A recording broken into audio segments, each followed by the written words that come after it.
Hello students, हमने अभी जो चैप्टर हमारा सेकंड था वो कंप्लीट हो गया बच्चों, संबंध एवं फलन।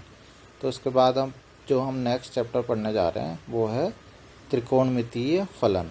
ठीक है, तो ट्रिग्नोमेट्रिक फंक्शन इसे इंग्लिश में बोलेंगे। तो बच्चों त्रिकोणमितीय जो फलन है, ठीक है ना, तो अगर बात करें त्रिकोणमिति की तो मेरे ख्याल से ये नया कॉन्सेप्ट नहीं है तुम्हारे लिए। ठीक है ना, तुमने ज़रूर इससे पहले की क्लासेस में भी त्रिकोणमिति पढ़ी हुई है। ठीक है, त्रिकोणमिति में तुमने क्या पढ़ा होगा? पहले तुमने त्रिकोणमितीय अनुपात तुमने पढ़े थे। ठीक है ना, साइन, कॉस, टेन, सेक, कॉसेक, ठीक है ना, कॉट, ये सारे के सारे तुमने पढ़े होंगे। 6 जो त्रिकोणमितीय अनुपात थे, ठीक है ना, और उसे तुमने जो देखा था उस टाइम पे, ठीक है, समकोण त्रिभुज में तुमने फिर उसके बाद एक जो एंगल है वो लेके उसके बाद वो अनुपात के रूप में तुमने सारा देखा था कि क्या चीज़ लंब बटे कर्ण होता है, क्या लंब बटे आधार होता है, क्या आधार बटे कर्ण होता है। ठीक है, ये सब चीज़ें तुमने वहाँ पे पढ़ी थी, अनुपात के रूप में तुमने पढ़ा था। ठीक है, अब हम त्रिकोणमितीय फलन के रूप में इसको यहाँ पे पढ़ेंगे। ठीक है, तो अगर कुछ तुमने पहले भी कुछ फार्मूले अगर पढ़े होंगे तो कुछ फार्मूले तो वही आएंगे यहाँ पे। ठीक है, कुछ यहाँ पे नए फार्मूले भी तुम पढ़ोगे। ठीक है, जो पहले के फार्मूले थे वो तो पढ़ोगे ही, साइन कॉस के कुछ अगर तुमने पहले की क्लासेस में पढ़े, लेकिन अब नए नए फार्मूले यहाँ पे आते जाएंगे। तो जो ये चैप्टर है त्रिकोणमितीय फलन, इसमें ट्रिग्नोमेट्री के तुम त्रिकोणमिति के तुम बहुत सारे फार्मूले भी पढ़ने जा रहे हो बच्चों। ठीक है, तो लेकिन एकदम से हम साइन कॉस टेन इससे स्टार्टिंग नहीं करने वाले हैं। जो हमारी पहली एक्सरसाइज है बच्चों, उसमें थोड़ा सा कोण के बारे में डिस्कशन किया जाएगा, जो कोण होता है। क्योंकि तुम्हें पता है ना, जो साइन कॉस कुछ भी है तो उसमें ऐसे लिखते हैं साइन थीटा, तो साइन के आगे जो लिखा होता है वो कोण होता है ना बच्चों। ठीक है ना, ऐसी कॉस थीटा, तो थीटा क्या होता है? कोण होता है। तो थोड़ा सा कोण के बारे में पहले हमारी जो पहली एक्सरसाइज है वो उसमें डिस्कशन होगा कोण के बारे में ही। ठीक है, तो हम सबसे पहले अभी फ़िलहाल कोण के बारे में ही डिस्कशन करेंगे कि कोण क्या होता है और कोण को हम और आगे कैसे कैसे मापने की, उसकी क्या क्या इकाइयाँ होती हैं, जो भी है। तो पहली एक्सरसाइज इसी से रिलेटेड है सारी। तो अभी हम फिलहाल साइन कॉस को नेक्स्ट एक्सरसाइज से देखना स्टार्ट करेंगे। ठीक है, तो अब कोण को थोड़ा सा देख लेते हैं। तो बच्चों अगर हम देखें कोण, ठीक है, तो कोण की डेफिनेशन वैसे तो हमने पिछली क्लास में सब तुम्हें पता होगा कोण वगैरह कैसे करते हैं। हम एक रिवीजन टाइप का भी कर लेते हैं। तो क्या होता है? एक कोण वह माप है, ठीक है, जो एक किरण के उसके प्रारंभिक बिंदु के परितः घूमने पर बनता है। ठीक है, ये दिख रही होगी डेफिनेशन, परितः घूमने पर बनता है। ठीक है, तो एक कोण वह माप है जो एक किरण के उसके प्रारंभिक बिंदु के परितः घूमने पर बनता है। तो डेफिनेशन समझ में आई? कोण वह माप है जो एक किरण के, किरण मतलब जैसे ये वाली किरण है, देखो ये ओ ए लिखा है यहाँ पे, देखो ओ ए। ठीक है, तो ये है किरण। ठीक है ना, और ये क्या है? तो जो ये प्रारंभिक स्थिति है ना, इसको बोलते हैं प्रारंभिक भुजा। ठीक है, तो ये जो किरण थी ओ ए किरण, ठीक है, ये अपने प्रारंभिक बिंदु, और जिसका प्रारंभिक बिंदु है ये है ओ, ये देखो जो दिख रहा है ये प्रारंभिक बिंदु ओ है। अब इस ओ के परितः घूमने पर कोण बनता है। अब इसी को अगर हम घुमा दें, ये जो रेखा है थी, ये जो किरण ओ ए है, इसको हम ऐसे में इधर की ओर ले गए। ठीक है ना, कहाँ था ये ओ ए? यहाँ है ना, तो हम ऐसे करके इधर ले गए। देखो मैंने ये बना भी रखा है एरो, इधर की ओर ऐसे करके हम ले गए। तो अब यही किरण पहले ओ ए में थी, एक किरण कहाँ पहुँच गई? ओ बी में पहुँच गई। तो अब जो पहली वाली स्थिति थी उसमें इसको बोलेंगे प्रारंभिक भुजा, अंतिम वाली स्थिति में इसको बोलेंगे अंतिम भुजा। ओ ए ही किरण आगे चल के क्या, अगर अंतिम स्थिति में अगर इसको नाम देंगे तो इसे नाम मान लो ओ बी दे दिया। ठीक है, और जो ये बिंदु था, ठीक है, इसे शीर्ष कहा जाता है। ठीक है, जो ये बिंदु है, ये कॉमन बिंदु जो है, ये इसको क्या कहा जाता है? शीर्ष कहा जाता है बच्चों। तो एक किरण थी, ठीक है, वो अपने प्रारंभिक बिंदु के परितः, ये प्रारंभिक बिंदु ये शीर्ष हो गया। ठीक है, तो परितः घूमने से और ये नई स्थिति में पहुंच गई। तो जो ये माप बना, ठीक है ना, जो यहाँ पे ये बना, इसको क्या बोलते हैं बच्चों? कोण बोलते हैं। ये तुमने मेरे ख्याल से पहले की क्लासेस में भी पढ़ा होगा। ठीक है, तो इसे क्या बोलेंगे? कोण बोलेंगे। तो बच्चों अब अगर हम कोण में भी दो टाइप के कोण आते हैं, एक धनात्मक कोण आता है और एक आता है ऋणात्मक कोण। तो अगर जो हमारी प्रारंभिक भुजा है ये ओ ए है ना, अगर इसको हम जो क्या कर रहे हैं, घुमा रहे हैं ना, ठीक है, रोटेट कर रहे हैं, तो अगर हम उसे रोटेट जो करने की दिशा है, ठीक है ना, वो अगर वामावृत है, ठीक है ना, दो तरीके की दिशाएं होती है ना, एक दक्षिणावृत और एक वामावृत। वामावृत का मतलब हो गया कि मतलब घड़ी के घूमने की उल्टी डायरेक्शन में, ठीक है ना, जब घड़ी जो चलती है ना उसके उल्टी डायरेक्शन में, तो एंटी क्लॉकवाइज। तुम्हें पता है ना घड़ी ऐसे करके घूमती है, ऐसे करके, लेकिन यहाँ हम उल्टा घुमा रहे हैं, ऐसे करके घुमा रहे हैं इसे, ठीक है, तो हम उल्टा घुमा रहे हैं, ठीक है। तो घड़ी तो चलती है ऐसे, ठीक है, घड़ी की सुइयाँ ऐसे चलती हैं और हम इसको ऐसे में घुमा रहे हैं, तो इसको क्या बोलेंगे। तो बच्चों इस तरीके से क्या हो जाएगा, ये धनात्मक कोण कैसे होता है, क्या डायरेक्शन बताई मैंने, ये वामावृत, ठीक है ना, घड़ी के चलने की उल्टी डायरेक्शन में धनात्मक कोण होता है। ये भी मुझे लगता है पिछली क्लासेस में तुमने ज़रूर पढ़ा हुआ होगा, ठीक है ना, छोटी क्लासेस में पढ़ा होगा, ठीक है। नेक्स्ट है अगर हम बात करें ऋणात्मक कोण, तो ऋणात्मक कोण किसे कहते हैं, अगर ये प्रारंभिक भुजा ओ है ना, ठीक है ना, तो अगर इसको हम अगर इस बार अब वामावृत ना घुमाएं, ठीक है ना, प्रारंभिक भुजा को इधर ना घुमा के इस बार हम उल्टी डायरेक्शन में, मतलब इधर की साइड जो पहले से उल्टी डायरेक्शन, उल्टी से मेरा मतलब जो पहले घुमाया था उसके अलग डायरेक्शन में, ठीक है ना, इधर की ओर घुमाए, मतलब घड़ी की डायरेक्शन में घुमाएं। घड़ी ऐसे ही चलती है ना, ऐसे घड़ी की सुइयाँ यहाँ से यहाँ की ओर चलती है ना, तो दक्षिणावृत डायरेक्शन में अगर हम लें इसे, ठीक है, तब जो एंगल बनता है, ठीक है, अब जो एंगल बना इस वाले एंगल को क्या बोलते हैं, माइनस में आता है, ये ऋणात्मक कोण इसे बोलते हैं, ठीक है। एंगल एग्जैक्ट उतना ही एंगल अगर इधर घूम के भी बने और एग्जैक्ट इधर ही उतना ही एंगल इधर घूम के बने, लेकिन इधर वाला तो प्लस में कहलाता है, ठीक है ना। और जैसे मान लो यहाँ पे मान लो 60 का एंगल बना, तो ये +60 होगा और ये वाला एंगल कितना होगा, -60 होगा ये वाला, ठीक है। ये ओ ए आ गया, ये ओ बी हो जाएगा, ये लिखना भूल गया मैं, यहाँ पे ओ बी होगा, ठीक है।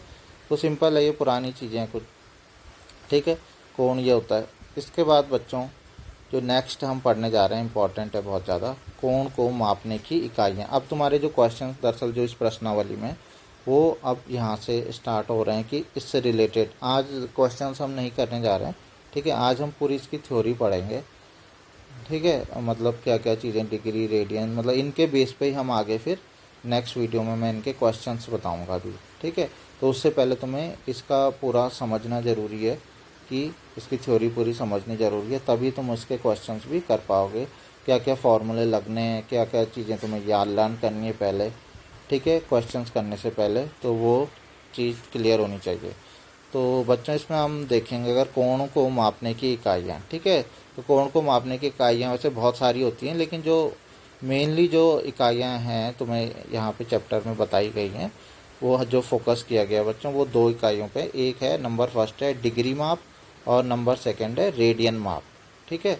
डिग्री और रेडियन इन दोनों पे यहाँ पे बताया गया। दो तो तुम्हारे जो काम की जो यहाँ पे फ़िलहाल यही 2 माप हैं कि कोण को हम डिग्री में भी नाप सकते हैं, माप सकते हैं, और रेडियन में भी माप सकते हैं, ठीक है। तो हम दोनों के बारे में एक एक करके पढ़ेंगे कि क्या डिग्री माप होती है और क्या रेडियन माप होती है, ठीक है बच्चों। तो सबसे पहले हम क्या पढ़ेंगे, ध्यान से समझना है।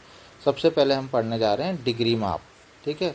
तो कोण को अगर तुम्हें ये माप, तो अगर इस माप की बात करें तो पहले से तुमने ज़्यादातर तुम डिग्री में तुमने हमेशा पढ़ा होगा, जो एंगल पढ़ा होगा, ठीक है ना, 60 डिग्री, 70 डिग्री, 75 डिग्री, 30 डिग्री, ठीक है, तुमने डिग्री में ज़्यादा पढ़ा होगा, ठीक है। तो वैसे तुम्हें पता होगा, लेकिन अगर डेफिनेशन की बात करें तो डेफिनेशन में हम कैसे बोलेंगे कि मतलब 1 डिग्री कितने के बराबर होता होगा, ठीक है। तो यदि प्रारंभिक भुजा से अंतिम भुजा का घुमाव एक पूर्ण परिक्रमण का 1/360वां भाग हो तो हम कोण का माप 1 डिग्री कहते हैं। अब मैं तुम्हें इसी को तुम्हें एक मतलब सामान्य लैंग्वेज में बताता हूँ कि अगर हम क्या करें, प्रारंभिक जो भुजा थी ना उसको हमने पूरा घुमाया, मतलब पूरा का पूरा एक पूरा चक्कर लगाया, दोबारा से उसी जगह पे ला गए, ठीक है ना। एक प्रारंभिक भुजा मतलब एक लाइन थी और उसको हमने घुमाया और पूरा घुमाने के बाद फिर वापस से हम वहीं पे ला गए, मतलब पूरा एक चक्कर पूरा का पूरा काट दिया। तो बच्चों इस तरीके से पूरा का पूरा एक चक्कर कटा ना, ठीक है ना, तो पूरा एक एंगल बना, ठीक है, पूरा एंगल। उस एंगल के हम अगर क्या कर लें, देखो सबसे पहले तो समझो, अभी मैंने ये बताया था ना एंगल ऐसे बनते हैं ना, एक प्रारंभिक भुजा थी ये, ठीक है ना, ये भुजा ही चलती है आगे चल के, ठीक है, और ये जितना घूमती है उतना ही एंगल बनता है। ये अगर यहाँ तक घूमी तो अब वो एंगल अलग होगा, थोड़ा सा और आगे घूम जाएगी, आगे तक चली जाएगी, एंगल थोड़ा ज़्यादा बड़ा हो जाएगा, और आगे चली जाएगी ये भुजा ओ बी तो फिर और ज़्यादा हो जाएगा। अगर लेकिन मैं ये बोलूँ कि ये ओ ए है, ठीक है ना, ये तो प्रारंभिक स्थिति, लेकिन जो अंतिम स्थिति है वो पूरा मतलब यहाँ से घूमना चल शुरू करे, यहाँ यहाँ यहाँ यहाँ चल के और वापस दोबारा यहीं आ जाए ओ बी, मतलब पूरा का पूरा चक्कर कट जाए यहाँ से लेके यहाँ तक का, ठीक है। यहाँ से घूमे और ऐसे करके ऐसे पूरा घूम गए। तो ये जो पूरा का पूरा चक्कर कटा, अगर मैं इसके कितने भाग करूँ, इसके मैं टोटल भाग करूँ 360 भाग करूँ इसको, मतलब 360 भाग में इसको डिवाइड कर दूँ मैं, ठीक है। 360 रेखाएं में मतलब मैं यहाँ पे ऐसे ऐसे करके यहाँ पे रेखाएं खींचता जाऊँ खींचता जाऊँ खींचता जाऊँ ऐसे करके, और इसके कितने भाग कर दूँ मैं 360 भाग कर दूँ अगर इसके। तो 360 भाग करने के बाद जो एक भाग कहलाएगा बच्चों वो 1 डिग्री होता है, ठीक है। तो इससे तुम्हें क्या पता चला, इससे पता चला कि जो पूरा चक्कर घूमने के बाद कितना डिग्री बनेगा, 360 डिग्री बनता है। मतलब पूरा चक्कर अगर ये कोई भुजा है और ये पूरा घूमने के बाद फिर वहीं पहुंच जाए, ठीक है, तो उसको बोलते हैं 360 डिग्री बना। तो उसके सोचो कि खुद ही उसके हम 360 भाग कर दें तो एक भाग 1 डिग्री तो कहलाएगा, ठीक है। जब पूरे के पूरा टोटल 360 है तो एक भाग कितना कहला रहा है, 360 डिग्री हो जाएगा, ठीक है। तो वही चीज़ है यहाँ पे। तो इसकी अगर डेफिनेशन की अगर हम बात करें, ठीक है, तो यदि प्रारंभिक भुजा से अंतिम भुजा का घुमाव एक पूर्ण परिक्रमण का, मतलब एक पूरे चक्कर का, परिक्रमण का मतलब है पूरे चक्कर का 1/360वां भाग हो, ठीक है ना, 1/360वां भाग हो, मतलब 360 का एक भाग, ठीक है। 360 में से एक भाग अगर हम लें तो हम उसे क्या बोलते हैं, 1 डिग्री कहते हैं बच्चों, ठीक है। तो आया समझ में कि हम अगर एक पूरा का पूरा एक घुमाव पूरा ले लें, एक पूर्ण घुमाव ले लें, ठीक है ना, पूर्ण परिक्रमण ले लें, तो उसका मतलब 360 में से एक भाग, या हम बोल सकते हैं 1/360वें भाग को हम क्या बोलते हैं, 1 डिग्री कहते हैं। बच्चों इसे लिखने का जो तरीका है मेरे ख्याल से तुम्हें पता होगा, डिग्री को कैसे लिखते हैं, 1 डिग्री। उसके बाद इसके पे एक छोटा सा गोला बनाते हैं, ठीक है ना, गोला बनाते हैं, शायद यहाँ पे थोड़ा ढंग से बन नहीं पाया, ठीक है। तो गोला बनता है यहाँ पे 1 डिग्री, इस तरीके से लिखते हैं इसे, ठीक है। तो इसे 1 डिग्री से लिखा जाता है। अब इसी डिग्री के अंदर ही कुछ चीज़ें हैं, ध्यान रखना। मैंने तुम्हें बताया ना माप की वैसे तो 2 इकाइयाँ बताई मेनली अभी, एक डिग्री और एक रेडियन, लेकिन क्या है डिग्री के अंदर ही कुछ माप की कुछ अन्य इकाइयाँ भी हैं, ठीक है ना, वो डिग्री से ही रिलेटेड है, ठीक है। अगर हम डिग्री को भी क्या करें, 1 डिग्री को भी क्या करें, उसके भी हम 60 भाग कर दें, डिग्री है, ठीक है ना। मैंने बोला था ना अभी, एक पूरा परिक्रमण लिया और उसके हम 360 भाग कर दें तो एक भाग 1 डिग्री कहलाता है। लेकिन मैं अगर 1 डिग्री है तो उसके भी मैं कितने भाग कर दूं, 60 भाग कर दूं। डिग्री छोटा सा होगा लेकिन उसके भी मैं 60 भाग कर दूं तो एक भाग जो कहलाता है वो 1 मिनट कहलाता है बच्चों। तो 1 डिग्री का 60वां भाग 1 मिनट कहलाता है। तो ये समझ में आया होगा, 1 डिग्री का 60वां भाग से मतलब है उसके अगर हम 60 पोर्शन कर दें तो एक भाग क्या कहलाता है, 1 मिनट कहलाता है, ठीक है। तो इससे हमें क्या पता चला, तो बच्चों इससे हमें एक नई बात पता चली है, ठीक है, क्या कि 1 डिग्री में कितने मिनट होते होंगे, 1 डिग्री में 60 मिनट होते हैं बच्चों। जैसे डिग्री को तो मैंने बताया था कि ऐसे लिखते हैं, ऐसे गोला करते हैं ना। मिनट के लिए क्या लिखा जाता है, मिनट के लिए ऐसे ऐसे डैश लगा दिया जाता है, ऐसे टेढ़ा सा डैश, एक सिंगल डैश अगर लगा दें तो इसका मतलब होता है मिनट। अच्छा मैं एक चीज़ तुम्हें, इसमें कन्फ्यूजन हो जाता है कई बार, ठीक है।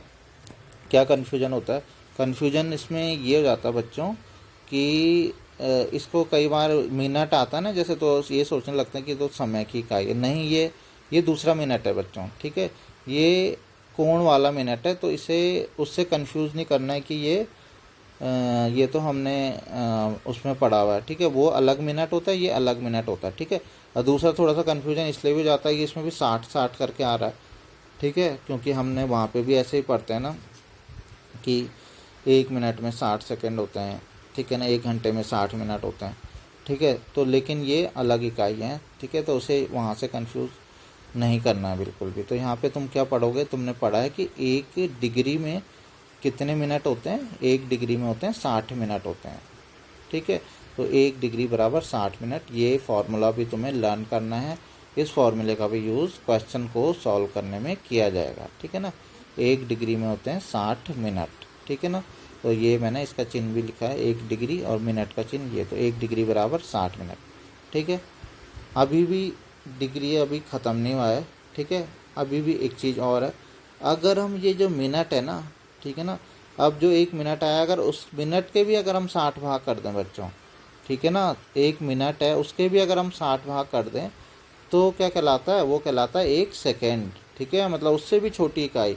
पहले हमने एक इकाई पढ़ी डिग्री, ठीक है ना, फिर डिग्री से भी छोटी इकाई पढ़ी मिनट, अब मिनट से भी छोटी इकाई आ गई एक, वो है सेकेंड, ठीक है। तो अगर हम मिनट को भी के भी 60 पोर्शन कर दें तो एक पोर्शन जो कहलाता है बच्चों वो 1 सेकेंड कहलाता है, ठीक है।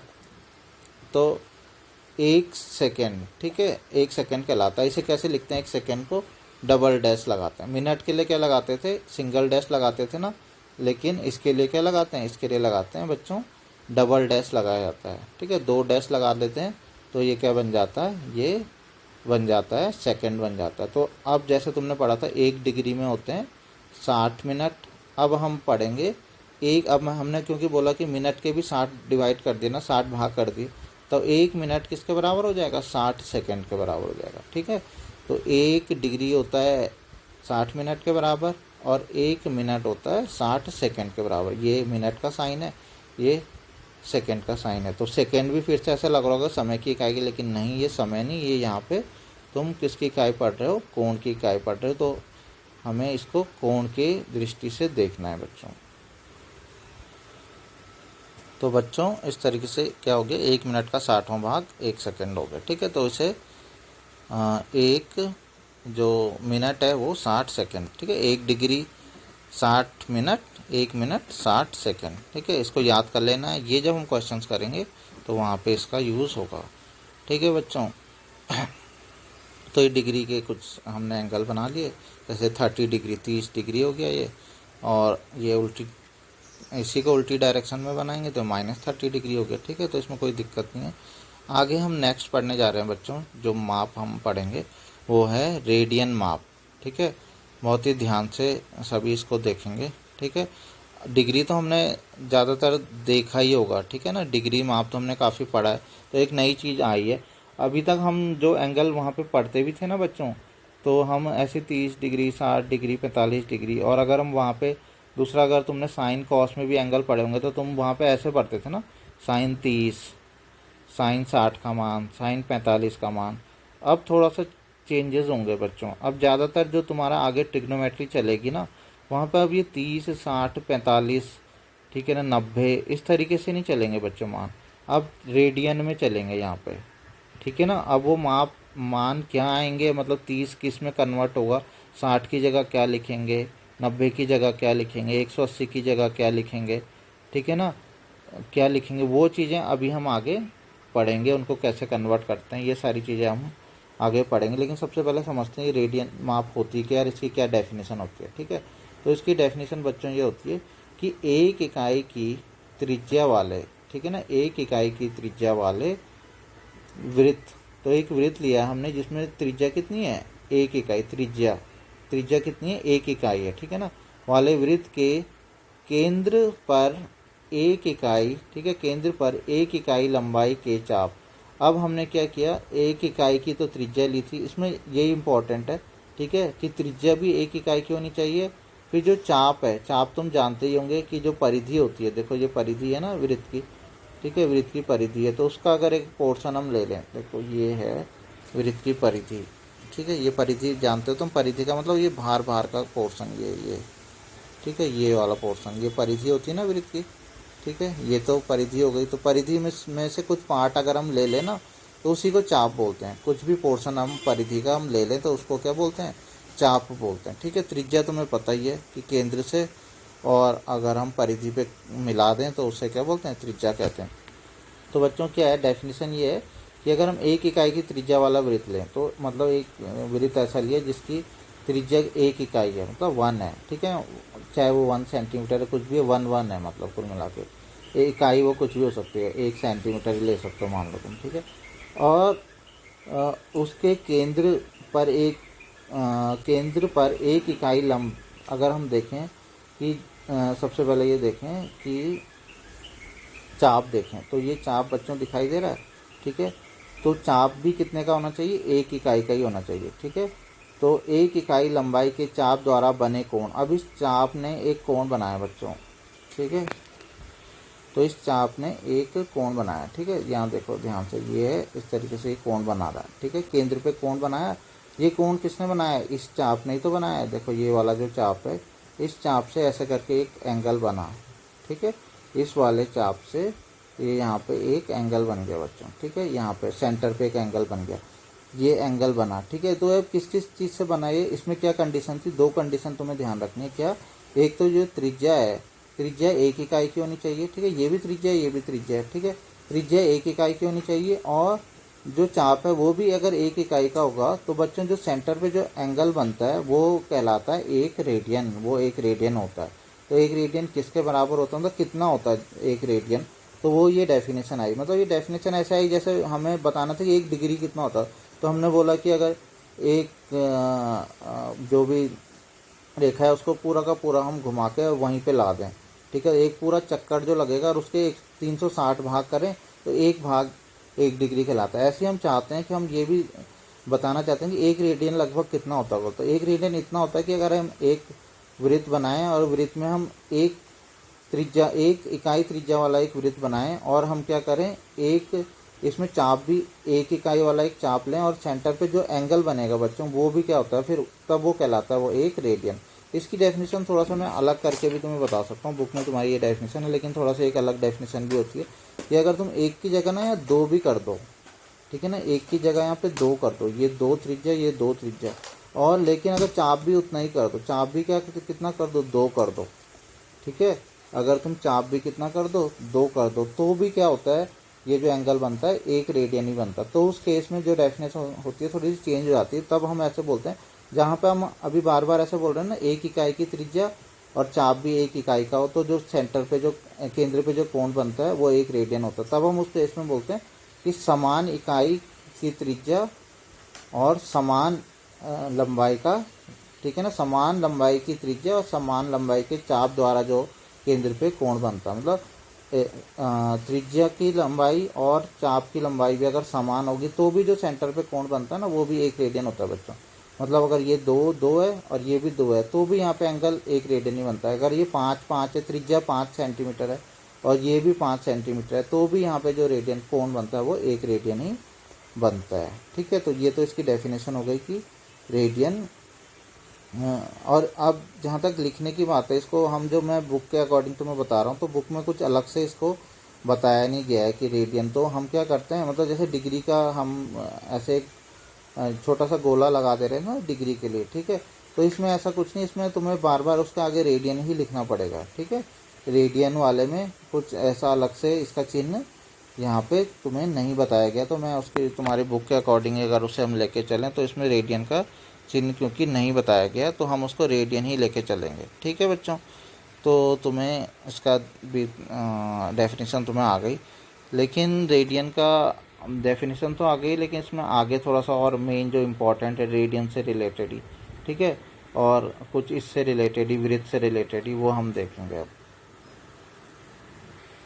तो बच्चों जो नेक्स्ट है, किसी वृत्त में त्रिज्या, ठीक है ना, चाप की लंबाई, ठीक है, त्रिज्या, किसी वृत्त में त्रिज्या और क्या, चाप की लंबाई और केंद्र पे अंतरित कोण, केंद्र पे जो कोण बनता है उनके बीच में एक संबंध होता है, देखो। और इसके लिए अगर हम इसी को देख लें, ठीक है ना, जो ये है, तो यहीं से हमें वो तीनों चीज़ें दिख जाएंगी। मैं किस किस की बात कर रहा हूँ। एक तो मैं बोल रहा हूँ त्रिज्या, त्रिज्या को मैंने नाम दिया है बच्चों आर, स्मॉल आर, रेडियस बोलते हैं ना इसे इंग्लिश में, इसलिए इसको स्मॉल आर नाम दिया। तो ये तो हो गई किसी वृत्त में कोई त्रिज्या हो गई आर, ठीक है। और चाप की लंबाई अगर क्या हो गया एल, ठीक है। चाप अगर ये जो वृत्त में जो ये चाप है इसकी लंबाई कितनी हो, अगर एल हो बच्चों, ठीक है, इसकी लंबाई अगर एल है, ठीक है। और जो एंगल है वो कितना है, थीटा है, ठीक है। तुम्हें पता ही है त्रिज्या को ज़्यादातर आर से ही डिनोट करते हैं, ठीक है। तो ये पता चल गया त्रिज्या आर, ठीक है। चाप की लंबाई लेंथ है ना, तो उसे एल से हम डिनोट कर रहे हैं। तो चाप की लंबाई अगर एल है, और जो एंगल है, एंगल को भी तुम्हें पता हम ज़्यादातर थीटा से डिनोट करते हैं। तो अगर एंगल कितना है, थीटा है, ठीक है बच्चों। तो इन तीनों के बीच में एक संबंध होता है, किस किस में, त्रिज्या, चाप की लंबाई और केंद्र पे बना कोण, ठीक है। कोण, चाप और त्रिज्या, ठीक है, कोण, चाप और त्रिज्या के बीच में एक संबंध होता है बच्चों, ठीक है। ये संबंध, ये फॉर्मूला तुम्हें याद रखना है। तो वो क्या संबंध होता है, ठीक है, तो वो संबंध होता है L equal to R into theta. L बराबर क्या बोला था मैंने बेबी, एल बोला था चाप की लंबाई। तो यानी कि हम बोलेंगे चाप की लंबाई बराबर होती है त्रिज्या गुणा कोण, ठीक है ना। चाप की लंबाई होती है त्रिज्या चाप की लंबाई बराबर होगी त्रिज्या गुणा केंद्र पर बना कोण, या इन शॉर्ट बोलें तो चाप की लंबाई बराबर त्रिज्या गुणा कोण। इतना तो तुम्हें ध्यान में आ ही जाएगा कि कोण कौन सा वाला है जो केंद्र पे बन रहा है, ठीक है। अब इस फॉर्मूले में एक बहुत ही इंपॉर्टेंट बात है बच्चों, तो मैंने यहाँ पे लिखा भी है, देखो ध्यान से क्या लिखा मैंने लिखा है त्रिज्या आर हो गया, चाप की लंबाई एल हो गया, और ये लिखा है देखो ये केंद्र पे अंतरित जो कोण है थीटा रेडियन के मध्य संबंध, थीटा रेडियन लिखा है ना मैंने आगे। तो बच्चों इसमें बहुत सबसे इंपॉर्टेंट बात यही होती है, और सबसे जो गलत होने के चांसेस बच्चे इसमें गलती करते हैं वो यही होता है क्या, कि ये थीटा है ना जो, इसको हमेशा क्या करना है तुम्हें, थीटा का मान हमेशा किस में रखना है, रेडियन में रखना है, तभी हमारा आंसर सही आएगा। अब दरअसल इसके क्वेश्चन बनते कैसे हैं बच्चों, मैं बताता हूँ तुम्हें, ठीक है। इसके क्वेश्चन ऐसे बनते हैं, तीन चीज़ें हैं ना, एक हो गया चाप हो गया, एक हो गया त्रिज्या हो गया, और एक हो गया कोण हो गया। तो क्वेश्चन में या तो त्रिज्या दिया होगा, त्रिज्या मतलब कोई दो चीज़ें दी होंगी, त्रिज्या दे दिया, कोण दे दिया, तो तुम्हें चाप निकालना है। या हो सकता है तुम्हें त्रिज्या दे दी, चाप दे दिया और तुम्हें कोण निकालना है। या हो सकता है कि तुम्हें क्या दे दें, चाप दे दें, ठीक है, त्रिज्या दे दें, और तुम्हें क्या निकालना है, कोण निकालना है, ठीक है ना। और या थीटा और एल दे दें तो आर निकालना है, त्रिज्या निकालनी है। तो इस तरीके से या तो एल पूछ सकते हैं, या आर पूछ सकते हैं, थीटा पूछ सकते हैं, कोई दो चीज़ें दे सकते हैं वो, ठीक है। तो बच्चों इसमें जो ध्यान रखने वाली बात वो ये है, अब मैं बताता हूँ तुम्हें, ध्यान रखने वाली बात ये है कि बाई चांस क्वेश्चन में वो तुम्हें उन्होंने दो चीज़ें दी हैं, एक दिया है त्रिज्या और एक दिया है थीटा, ठीक है, कोण दिया है, लेकिन उन्होंने कोण और बोला कि चाप निकालो। तो लेकिन उन्होंने कोण को क्या दिया, कोण को उन्होंने दे दिया डिग्री में, उन्होंने कहा 30 डिग्री का कोण है, ठीक है ना, त्रिज्या 3 सेंटीमीटर है। और तुमने एकदम से बोला कि हमें तो फार्मूला तो आता है, हम 3 इंटू और जो 60 डिग्री दिया है तो उसको लगा के हम सीधा आंसर निकाल देते हैं, तो बच्चों का आंसर गलत आ जाएगा तुम्हारा, ठीक है। तो मैंने क्या बोला, इम्पॉर्टेंट यहाँ पे यही बात होती है, ठीक है।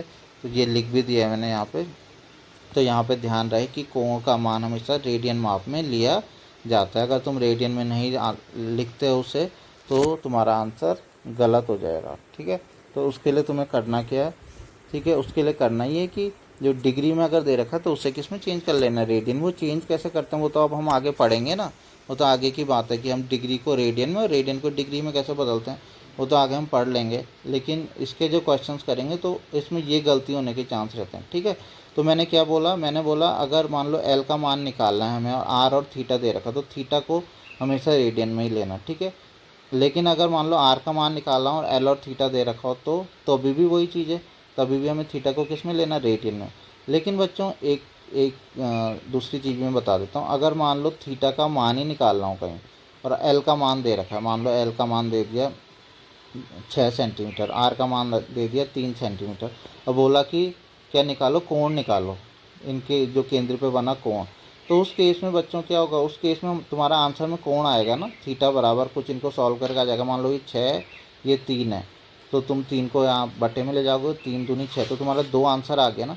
लेकिन तुम अब 2 क्या लिखोगे, मैंने क्या बताया, ये थीटा किस में लेना, हमें से रेडियन में। तब उस केस में तुम्हारा जो आंसर होगा ना वो रेडियन में होगा, मतलब तुम बोलोगे कि आंसर हमारा जो कोण आया वो आया 2 रेडियन, ठीक है। तो उसे 2 डिग्री नहीं लिखोगे। तो यहाँ पे मेन ये कि ये इस वाले फॉर्मूले में थीटा रेडियन होता है, रेडियन रेडियन, ठीक है ना, डिग्री बिल्कुल भी नहीं लिखना है इसे, डिग्री में है तो उसे तुम्हें पहले रेडियन में कन्वर्ट करना है। तो ये गलती होने के चांस इसमें रहते हैं, तो इसको बच्चों ध्यान से देखना है, ठीक है।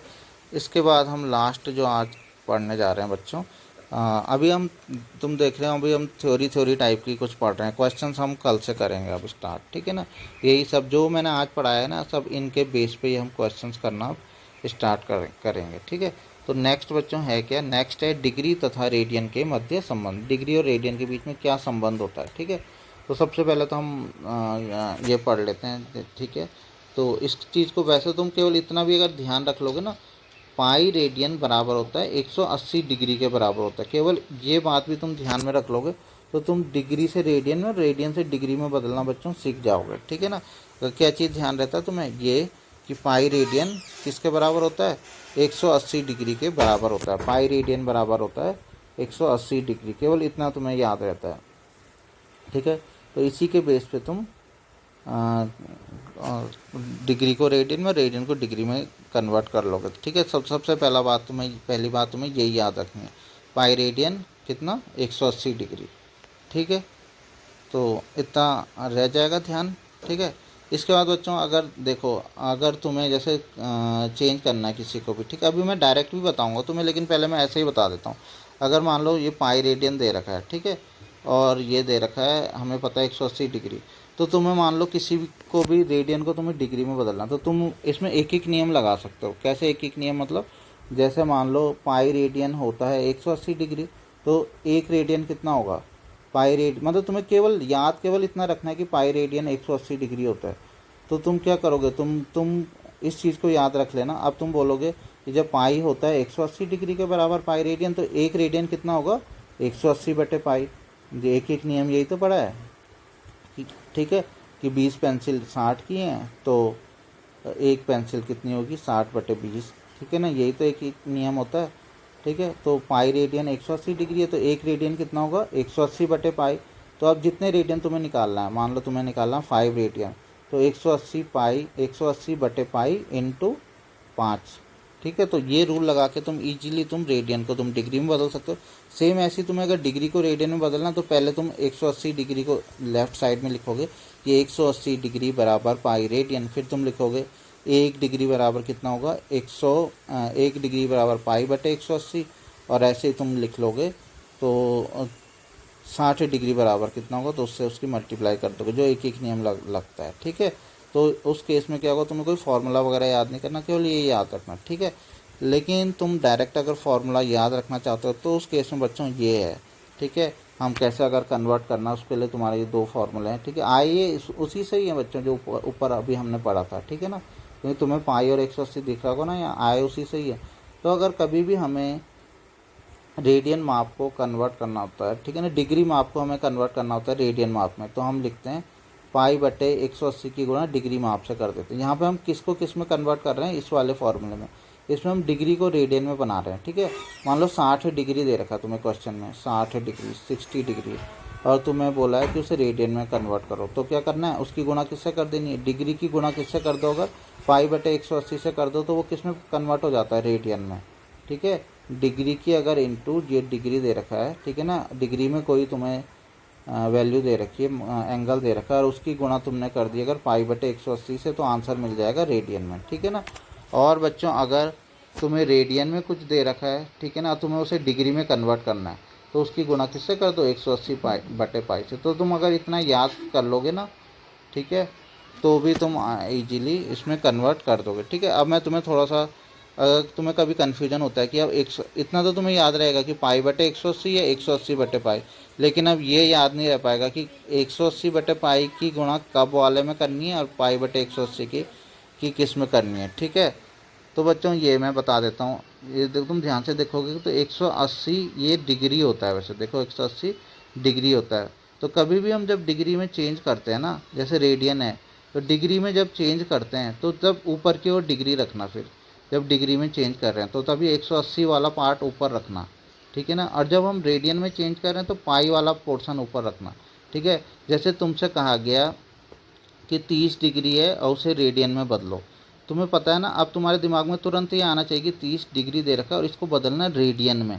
अब बदलना किस में, रेडियन में, तो तुम इसको समझ के चलो कि ये वाला तो रेडियन होता है, ये वाला ये रेडियन होता है, और ये वाला डिग्री होता है। मतलब मन में ये इसकी छवि बनाओ कि ये होता है डिग्री, ये होता है रेडियन, ऊपर पाई वाला रेडियन होता है, ये वाला होता है डिग्री होता है। ठीक है, तो तुमसे जैसे ही पूछा जाता है कि तुम रेडियन में बदलो, ठीक है, जैसे तुमसे पूछा कि 30 डिग्री है, 30 डिग्री को रेडियन में बदलो, जैसे ही रेडियन में बदलने की बात आती है, तो तुम्हारे मन में सीधा आना चाहिए कि रेडियन में बदलना है ना, तो अगर हम किसकी गुणा करें, पाई बटे 180 की कि 180 बटे पाई की, तो सीधा देखो कि पाई रेडियन वाला पोर्शन ये है ना, तो ये चीज़ ऊपर आनी चाहिए, तो तुम्हें पाई बटे 180 से गुणा करनी है। और जैसे ही तुमसे कुछ चीज़ रेडियन में दी है, मान लो तुम्हें दिया है 5 रेडियन दे रखा है, और तुम्हें कहा है कि इसको ज़रा डिग्री में कन्वर्ट कर देते हैं, तो तब तुम बोलोगे अब गुणा किससे की जाए, तो बच्चों गुणा उस केस में तुम्हें, अब क्योंकि तुम्हें डिग्री में चेंज करना, तो डिग्री वाला ये ऊपर रखो 180, तो 180 बटे पाई से गुणा करो। इस तरीके से तुम इजीली कन्वर्ट कर दोगे। अभी हमने आज पूरी इसकी थ्योरी पढ़ी है बच्चों, ठीक है, लेकिन अब जो नेक्स्ट वो होगा उसमें हम ये क्वेश्चंस करेंगे सारे, रेडियंस को डिग्री में, डिग्री को रेडियन में कैसे बदलते हैं। ठीक है ना, ये जो भी त्रिज्या, चाप, लंबाई, इनके बीच में जो संबंध है, इस पे रिलेटेड क्वेश्चन, तो ये और अच्छे से हमको ये चीज़ें अच्छे से समझ में हमें आ जाएंगे बच्चों। तो आज के लिए भी इतना है। अभी होमवर्क ये है कि तुम्हें ये जो आज सारा कुछ बताया गया ना, इसको लर्न करना है, इसको समझना है, ठीक है ना, इसे पढ़ना है, ठीक है। तो तब हम क्वेश्चन अच्छे से कर पाएंगे।